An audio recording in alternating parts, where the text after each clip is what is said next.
मुख्तसर कहानी ester island का आखिरी नगहबान। बहुत उरसा पहले एक प्रसरार जजीरे रापा नवी पर, जिसे आज एस्टर आइलैंड कहा जाता है, एक लड़का रहता था जिसका नाम आहो था। वो एक पत्थर तराशने वाले कारीगर का बेटा था और उसके खानदान ने वो अजीम शान मुआई मुजस्मे बनाए थे जो जजीरे भर में खड़े थे।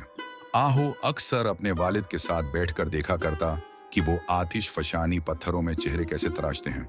ये हमारे आबा अजदाद हैं, उसका वालिद कहता। ये हमारी हिफाजत करते हैं, हमें याद रखते हैं और हमारी पहचान है। साल गुजरते गए और जजीरे के दरख्त कम होते गए।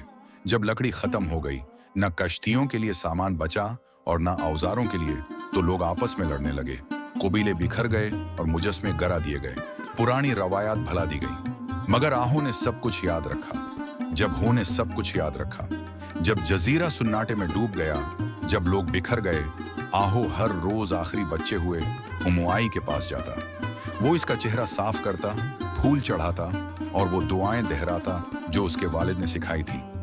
एक रात जब तेज हुआ जजीरे पर शोर मचा रही थी, आहो ने ख्वाब में सुना कि मुजस्मा उससे कह रहा है, तुमने याद रखा, यही काफी है। एक दिन लोग वापस आएंगे और जजीरा फिर बोलेगा।